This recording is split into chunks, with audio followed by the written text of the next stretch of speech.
Hi hello friends. இப்போ பார்த்தீங்கன்னா 2 நாளாக வலைத்தளங்களில் 2 நாளைக்கு மேலேயே ஒரு மாதமாகவே அந்த மனிஷ் வியூ அப்படிங்கிறவர் என்ன பண்ணுறாருன்னா, இளவரசன் உங்களுக்கு தெரியும். இளவரசன் காயத்ரி இளகாயு சேனல் வச்சுருக்காங்க. கிட்டத்தட்ட 3 சேனலாட்டம் வச்சுருக்காங்க. கிட்டத்தட்ட 10 லட்சம் சப்ஸ்கிரைபர் வச்சுருக்காங்க. அது எவ்வளோ கஷ்டப்பட்டுருப்பாங்க அந்த 10 லட்சம் சப்ஸ்கிரைபர் இது பண்ணுறதுக்கு. ஆனால் இவர் சர்வசாதாரணமாக அவையில் பேசுகிறாரு. மனிஷ் வியூங்கிறவர், நீ அப்படி இப்படி சும்மா இருக்கிற, நீ சும்மா இருந்துக்கிட்டு சம்பளம் பண்ணுற, அப்படி இப்படின்னு பேசுகிறாரு. பாவம், எதுக்கு நீ அப்படி பேசுகிறீங்க? பாவம், அவளும் கஷ்டப்பட்டு தானே முன்னாடி வந்திருக்காங்க. 10 லட்சம் சப்ஸ்கிரைபர் வைக்கிறதா சின்ன வேலையா? ஏன் பாவம் அவளை அப்படி டென்ஷன் பண்ணுறீங்க? பாவம், அதுக்காகத்தான் உங்கள்கிட்ட சொல்லலாம் அப்படிங்கிறதுக்காக நான் இந்த வீடியோ பண்ணேன். உங்களையும் நான் தப்பாக சொல்லலை, நீங்கள் சொல்கிறது கரெக்டாக தான் சொல்கிறீங்க.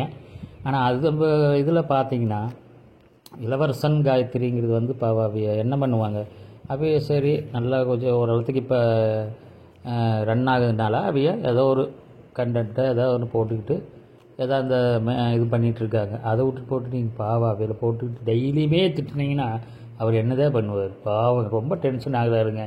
தண்ணி போடுறதே உங்களால் தான் அவர் தண்ணி போடுவார் ஆட்டிருக்குது, இல்லைனாவில் தண்ணியை போட மாட்டார் ஆட்டிருக்குது. பாவம், மனிஷ் வி அவர்களுக்கு நான் ஒரு சின்ன வேண்டுகோள், பாவம் கொஞ்சம் குறைச்சிக்குங்க அவரை. பாவம், என்னமா இப்படி இருந்துட்டு போகிறாங்க, விட்டுருங்க. மனிஷ், நீங்கள் நல்லா ஒரு ஐடியில் இருக்கிறீங்கன்னு சொல்லியிருக்கீங்க. நல்லா கொங்கு மண்டலத்தை சேர்ந்தவங்க நீங்கள் உங்களுக்கு புரியும், எல்லாமே தெரியும். மனிஷ் வி நல்ல ஆளுன்னு எனக்கு தெரியுது. வேண்டாம், விட்டுருங்க. பாவம், இளவரசன் பாவம் ரொம்ப டென்ஷன் ஆகுறாரு. அவர் பாருங்கள் எவ்வளோ வார்த்தையெல்லாம் உங்களை பேசுகிறதுக்கு. அது எதுக்காக அப்படின்னா, நீங்கள் பேசுகிறனால தான் அவர் பேசுகிறார்.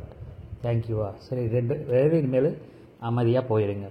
ஓகே ஃப்ரெண்ட்ஸ், சரிம்மா, இதுக்காக தான் இந்த வீடியோ, வேறு ஒன்றும் இல்லை.